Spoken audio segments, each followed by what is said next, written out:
HarperCollins presents The Dressmaker's Doll by Agatha Christie. Read by Massey.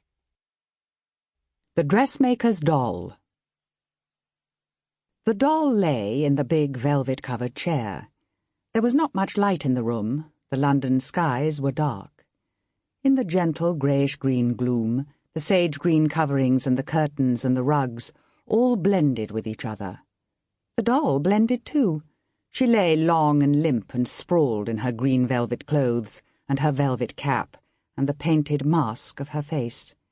She was the puppet doll, the whim of rich women, the doll who lolls beside the telephone or among the cushions of the divan.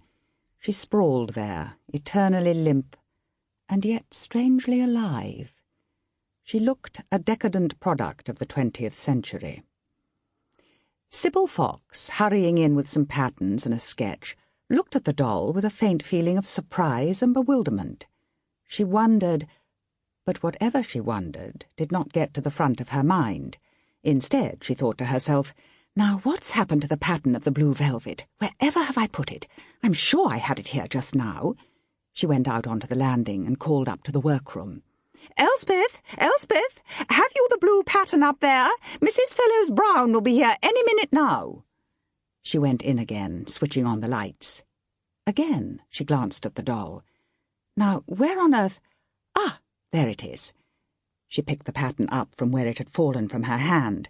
There was the usual creak outside on the landing as the elevator came to a halt, and in a minute or two Mrs. Fellows-Brown, accompanied by her Pekingese, came puffing into the room, rather like a fussy local train arriving at a wayside station. "Oh, it's going to pour," she said, "simply pour." She threw off her gloves and a fur. Alicia Coombe came in. She didn't always come in nowadays, only when special customers arrived, and Mrs. Fellows-Brown was such a customer. Elspeth, the forewoman of the workroom, came down with the frock, and Sybil pulled it over Mrs. Fellows-Brown's head. "There," she said. "I think it's good.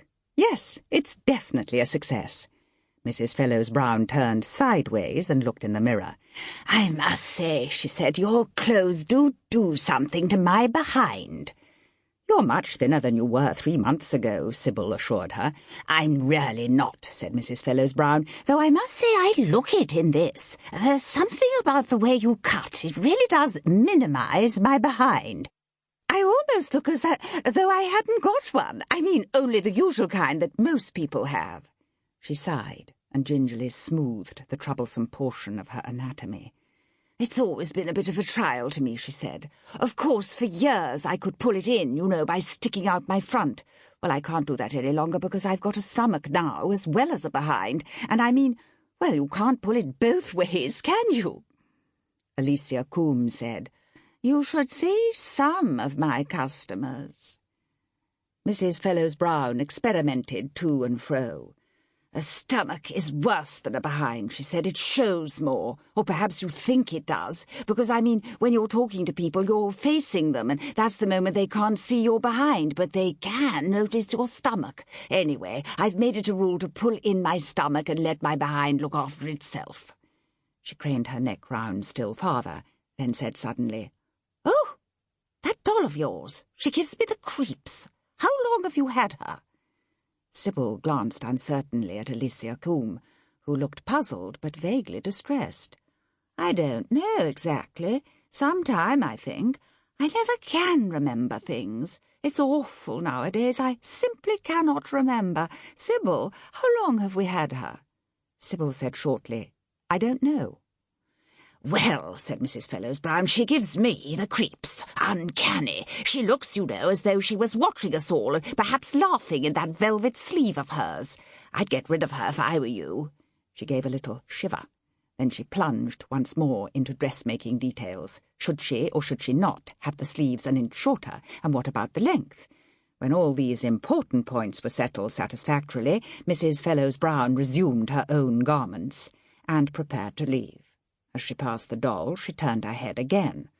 "No," she said, "I don't like that doll. She looks too much as though she belonged here. It isn't healthy." "Now, what did she mean by that?" demanded Sybil, as Mrs. Fellows-Brown departed down the stairs. Before Sample complete. Ready to continue?